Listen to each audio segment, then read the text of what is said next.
Woi sobat film, ketemu lagi di channel Klise Film. Kali ini saya akan membahas film drama Korea yang sangat berbeda dari yang lainnya, menceritakan variasi kehidupan manusia yang sangat eksotis ya. Kisah senang, ketawa-ketawa, sedih, mengharukan. Inilah film yang sobat film nanti selama ini. Yuk langsung aja.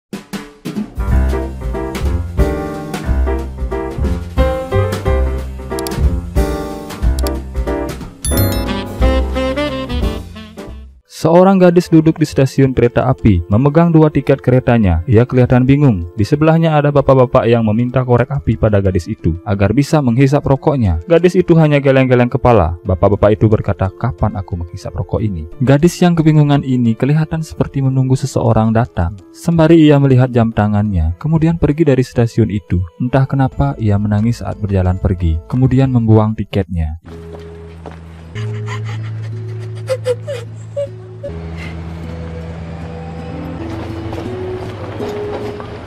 Ia pergi ke minimarket membeli minuman kaleng. Setelahnya, ia sudah berjalan jauh dari minimarket itu, tapi lupa mengambil minumannya di minimarket. Ia kembali lagi ke sana. Di minimarket, ia bertabrakan dengan seorang pria saat membuka pintu. Mereka saling menghalangi jalan keluar. Gadis itu melihat si tangan pria membawa minuman yang sama dengan minuman yang lebih dahulu ia beli. Gadis itu pun melihat di meja kasir. Ternyata minumannya sudah tidak ada. Tanpa basa-basi, si pria yang membuka tutup kaleng minuman, saat ia mau minum, tiba-tiba gadis ini langsung merebutnya dan ia sendiri yang meminum minumannya sampai habis.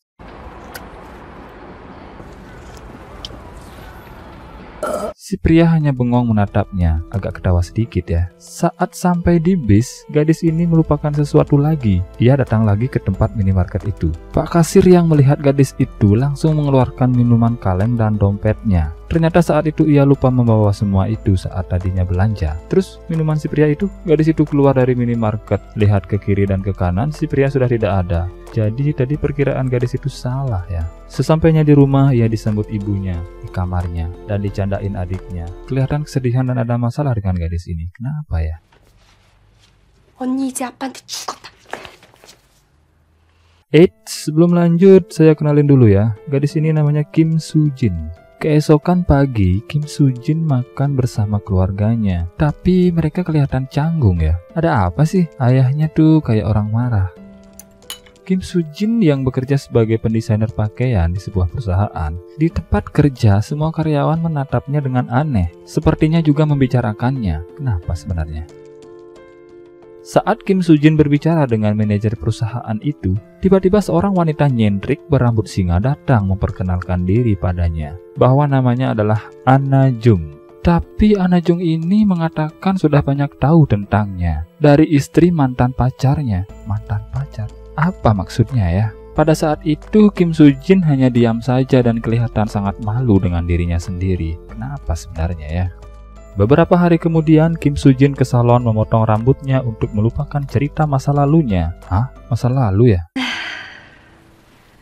가만히 있으면 Musim pun berganti dari musim salju ke musim semi. Artinya 1 tahun kejadian itu sudah berlalu. Di hari-hari santai, Kim Soo Jin menemani ayahnya bekerja. Ayahnya senang sekali bisa keluar bersama putrinya. Walaupun dulunya Soo Jin pernah berbuat hal yang salah, mencintai suami orang yang bernama Yong Ming Se dan hampir kabur dengannya saat ia menunggu di stasiun kereta api itu. Itu loh yang di awal cerita. Tapi saat itu Yong Ming Se tidak datang. Ya, sebagai orang tua, ayahnya sangat baik sekali ya. Ia mengatakan, lupakan kesalahan masa lalumu, awali dengan langkah segar. It's keren juga ya. Di saat Kim Soo Jin menunggu ayahnya bekerja, tiba-tiba ia melihat seorang pria yang keluar dari proyek itu sambil merokok. Itu kan yang di minimarket. Ia teringat pernah bertemu dengannya setahun lalu.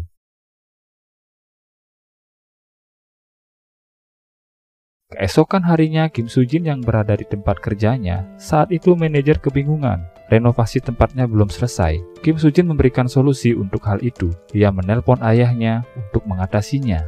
Ayahnya kemudian mengirimkan seseorang yang ahli menuju ke sana. Tapi beberapa saat kemudian, pas Kim Soo Jin menunggu di depan lift, mengejutkan sekali orang yang muncul saat pintu lift terbuka adalah pria itu.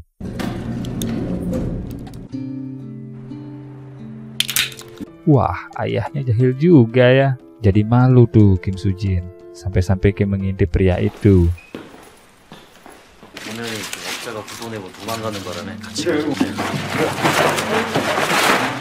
Sesaatnya Kim membeli minuman kaleng untuk si pria itu yang bernama Choi Chul So. Tapi yang terjadi,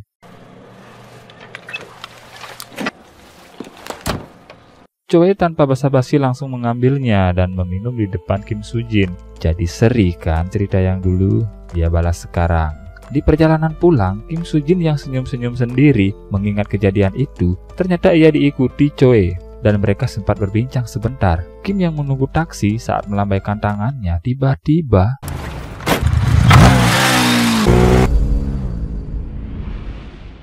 kesempatan si Choi nih untuk menjadi hero buat Kim.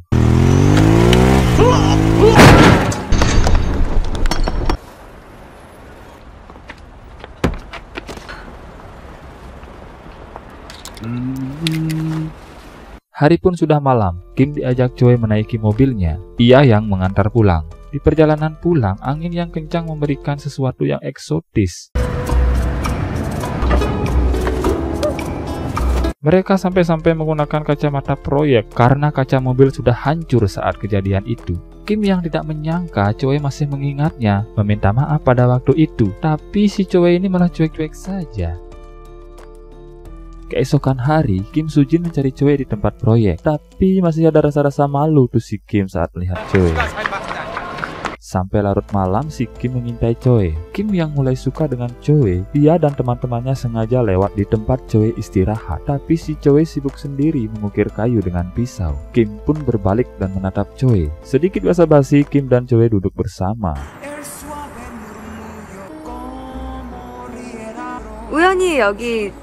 Mereka mulai jatuh cinta. Lihat tuh tangan mereka. Kemudian Kim ditantang meminum temulawak tuh sama Choi. Perjanjiannya adalah jika Kim minum, mereka akan jadian. Tapi kalau tidak, mereka tidak akan saling kenal selamanya. Karena Kim suka sama Choi, ia pun meminumnya dan mereka berdua bercumbu.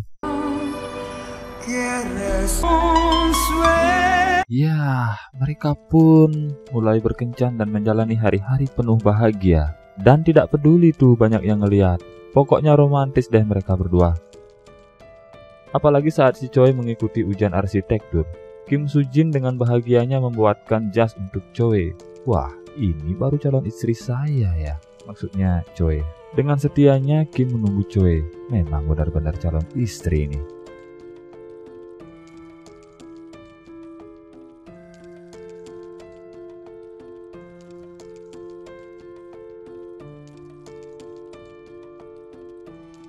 Saking bahagianya Kim, keesokannya ia yang sedang duduk-duduk sama ayahnya, senyum-senyum sendiri. Ayahnya ingin tahu siapa sebenarnya yang lagi deket sama Kim, dan berencana mengundangnya ke rumah. Kim pun mulai siap-siap mengenalkan Choi pada keluarganya. Saat Kim membicarakan ini ke Choi, si Choi malah tidak siap. Ia merasa minder dengan keadaannya sekarang, yang merasa dirinya masih belum pantas untuk Kim dari segi ekonomi. Kim sebenarnya dari kalangan mampu, sementara si Choi sebagai tukang kayu dan buruh bangunan. Ya, cinta tidak peduli hal itu sebenarnya ya. Di saat Choi diajak makan-makan di restoran, Kim merencanakan pertemuan keluarganya tanpa sepengetahuan Choi. Saat keluarganya Kim tiba, ternyata ayahnya Kim malah tidak senang, yang ternyata adalah Choi yang dekat sama Kim karena ayahnya sudah tahu tentang Choi. Di sini ayahnya Kim meremehkan keadaan Choi yang dianggapnya belum pantas untuk putrinya Kim Soo Jin. Choi yang merasa minder meminta maaf pada ayahnya Kim dan menyatakan akan berhenti mendekati Kim. Tanpa disangka, sesuatu terjadi di luar ruangan restoran itu. Kim pingsan di tengah jalan. Mana hujan pula. Karena stres memikirkan ayahnya yang belum bisa menerima Choi. Sedangkan Kim sendiri sudah cinta mati sama Choi. Choi juga kan. Choi yang panik melihat Kim, segera membawanya ke rumah sakit. Choi yang berjalan membawa Kim dilihat ayahnya Kim. Itu menyadarkannya bahwa ternyata si Choi benar-benar tulus mencintai Kim Soo Jin. Apalagi saat di rumah sakit, ayahnya melihat Kim yang sudah sadar, langsung memeluk si Choi, membuat ayah Kim semakin sadar kalau mereka saling mencintai. Ini baru ayah yang bijak ya. Tidak beberapa lama, Kim pun menikah dengan saya. Maksudnya dengan Choi ya. Ayahnya Kim menyetujui hubungan mereka dengan mudahnya. Sosok ayah yang keren ya. Kim Soo Jin cantik sekali. Si Choi sampai bengong natap Kim tuh.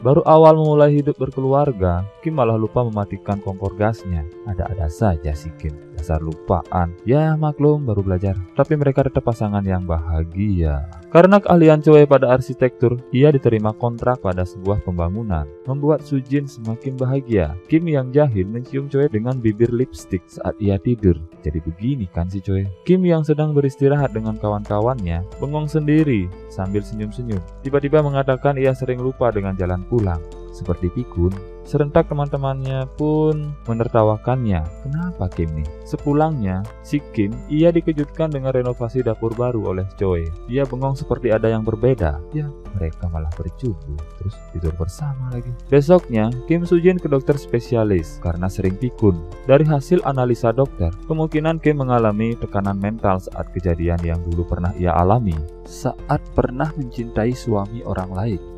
Akan tetapi dokter menyuruh Kim untuk datang lagi minggu depan. Di tempat kerja, tiba-tiba Choi didatangi oleh ibunya. Disinilah masalah paling besar pada si Choi. Ibunya orang yang sering menyiksa Choi waktu kecil. Kehidupan ibunya pun amburadul. Ia sengaja menemui Choi untuk meminjam uang dengan jumlah yang lumayan banyak ya. Padahal si Choi mau membangun rumah tuh dengan hasil kerja kerasnya. Pada suatu malam, Kim yang penasaran dengan keluarga si Choi, ia mengendap-endap membuka laci yang selalu dirahasiakan si Choi. Ternyata di laci itu ada identitas ibunya. Setelah tahu, besoknya Kim mencari alamat rumah ibunya Choi. Tapi saat sampai, tidak ada siapa-siapa.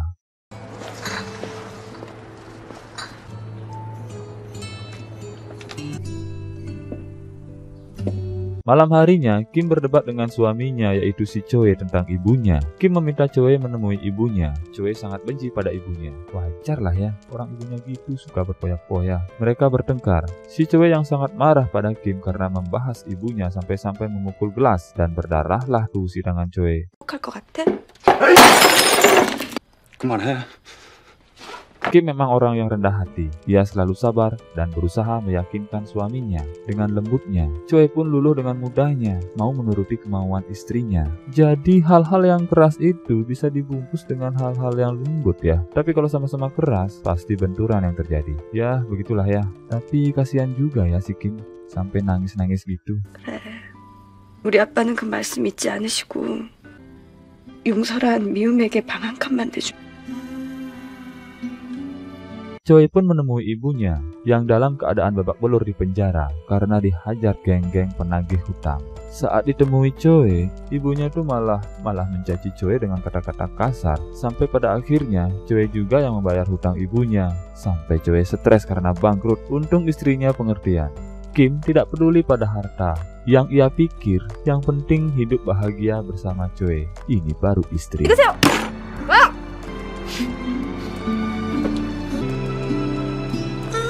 Hari berikutnya, Kim datang ke dokter itu lagi. Ia sempat dimarahi dokter karena sudah 2 minggu baru datang. Seharusnya kan seminggu lagi.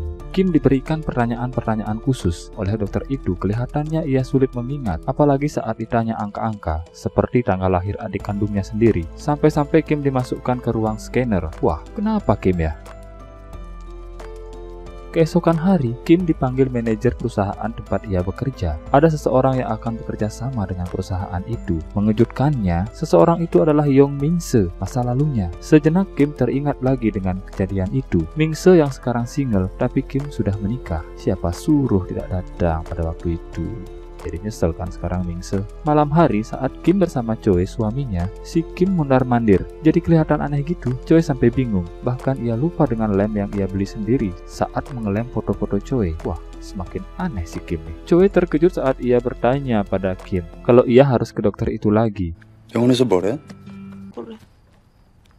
Hari berikutnya, Kim datang lagi ke dokter itu. Kali ini adalah berita yang membuat Kim syok. Dari analisa, Kim ternyata memiliki penyakit Alzheimer yang kemungkinan disebabkan dari faktor keturunan. Penyakit yang langka, Kim akan mengalami kelumpuhan mental. Sebelum kelumpuhan fisiknya, ia akan melupakan semua kenangannya, ingatannya, si Choi suaminya, termasuk dirinya sendiri. Beraktivitas seperti biasa pun tidak akan bisa. Seiring ingatannya hilang, jiwa raganya pun juga. 가족이 누군지 친구가 누군지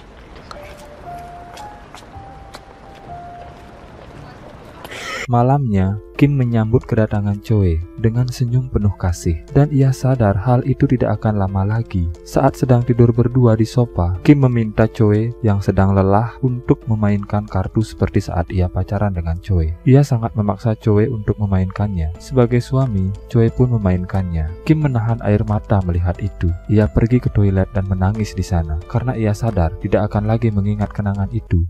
찍으세요. 진짜 모르겠다.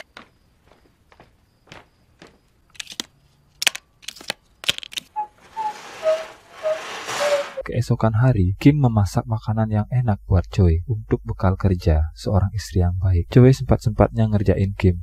Pasangan yang bahagia.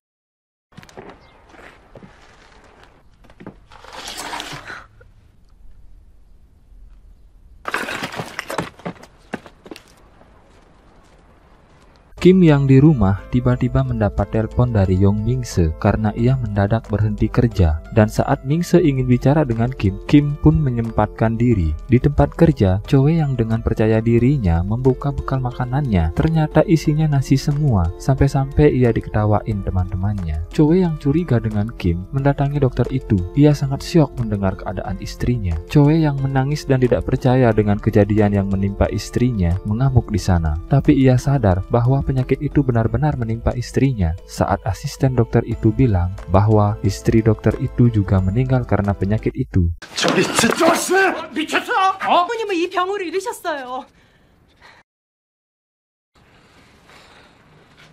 Di tempat lain, Kim yang berjalan menemui Ming-se tiba-tiba pusing dan didatangi security. Saat security mengantar, tiba-tiba di perjalanan Kim melihat Yong Ming-se.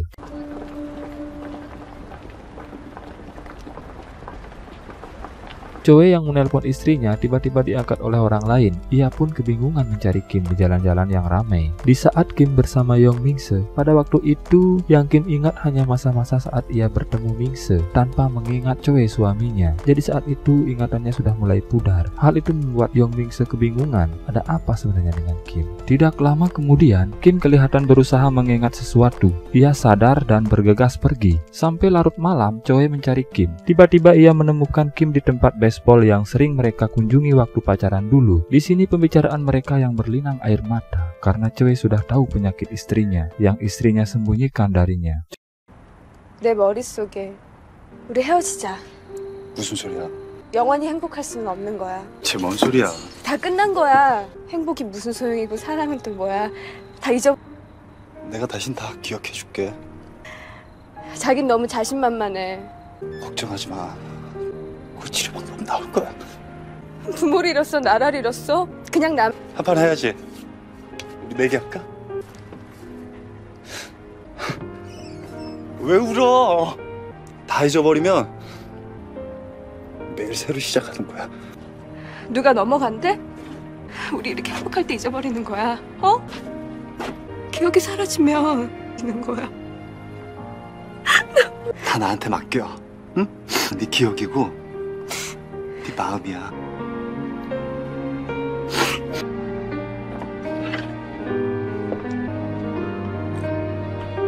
Choi pun banyak sekali membuat kalimat-kalimat tentang ceritanya bersama Kim karena ingatan Kim sudah mulai memudar.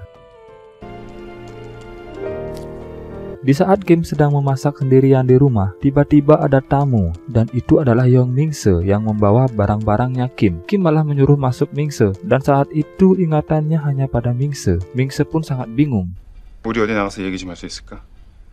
Tiba-tiba Choi datang dan melihat Ming-se dengan Kim. Tidak bisa dipungkiri, si Choi marah dan memukul Ming-se. 저 사람 누구야?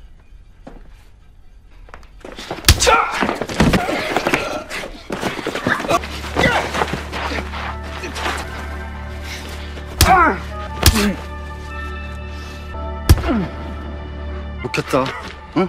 Mengejutkan tiba-tiba keluarganya Kim datang ke tempat mereka dan ibunya Choi bersama kakek kuil juga datang. Keluarga Kim yang sangat sedih mengetahui keadaan Kim dan ayahnya Kim meminta pada Choi agar Kim dirawat di rumahnya. Tapi Choi berisi keras menolak bahwa ia sendiri yang akan merawat istrinya. 왜들 그러세요?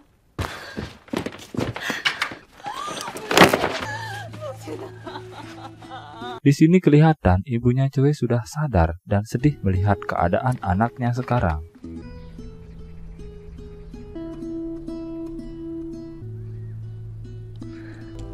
Besoknya Choi berangkat kerja, tapi Kim memanggil Choi dengan nama Yong Min-se dan mengatakan, "Aku mencintaimu." Choi sangat sedih mendengar itu. Ia sadar bahwa dulunya Kim pernah mencintai Yong Min-se, tapi itu sebenarnya hanya masa lalu yang tersisa pada ingatan Kim. 영미 씨, 사랑해. 나도.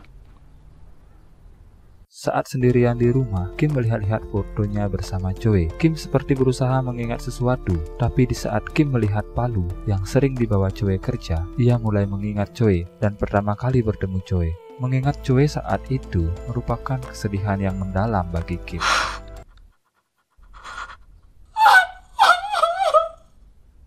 Sepulangnya Choi, di rumah sudah tidak ada siapa-siapa. Kim sudah pergi. Ia hanya meninggalkan surat untuk Choi. Kesedihan yang dialami Choi tiada henti saat membaca surat dari istrinya. Istrinya mengatakan Kim Soo-jin hanya mengingat Choi dan hanya mencintai Choi. 가게만 해주고 싶었는데 제발 오해하래. 내 마음 다 보여주고 싶은데 사랑해요. 바로 그 건망증 때문에 당신을 떠났어요.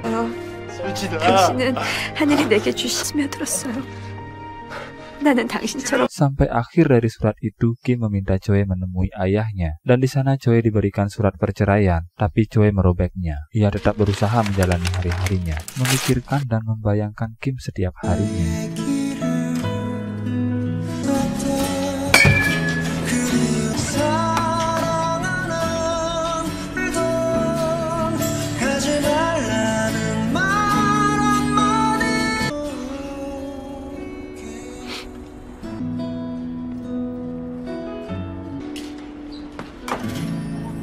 Sepulangnya Choi, ia mengambil surat yang sudah menumpuk. Saat melihat-lihat surat-surat itu, terdapat satu surat yang paling penting dari Kim Soo-jin istrinya. Segeralah ia bergegas pergi mencari keberadaan Kim. Pada saat itu, Kim sempat mengingat semuanya tentang kisah mereka, sampai minuman kaleng yang pernah Kim rebut dari Choi, sehingga ia menulis surat itu untuk Choi. Sesampainya Choi di rumah sakit, ia melihat istrinya. Kerinduan Choi pada istrinya sudah tidak bisa ia tahan. Walaupun saat itu Kim tidak mengingat Choi, tapi Kim menatap Choi dengan senyuman.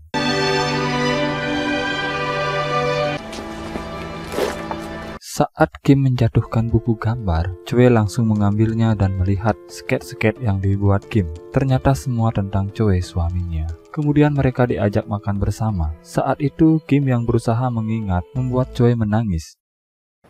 삼촌,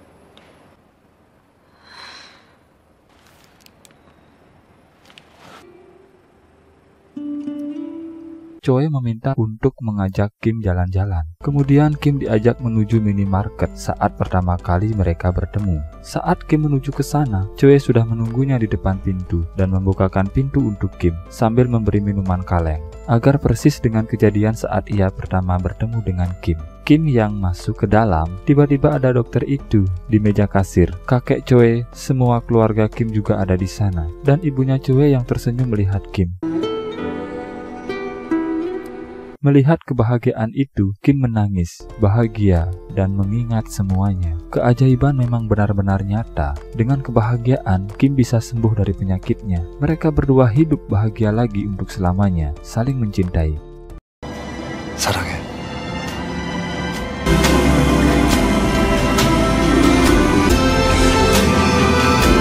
Dan film pun berakhir.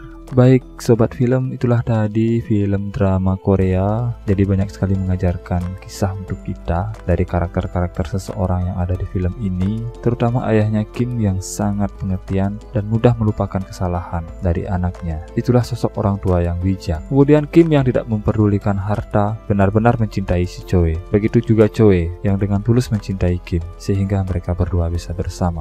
Baik sobat film, itulah yang bisa kami sampaikan. Semoga kita juga bisa hidup berbahagia, dan ingat yang paling penting dalam hidup ini itu adalah kesehatan. Kita bahagia dan sehat. Terima kasih telah menyaksikan video ini. Sampai jumpa lagi di Klise Film.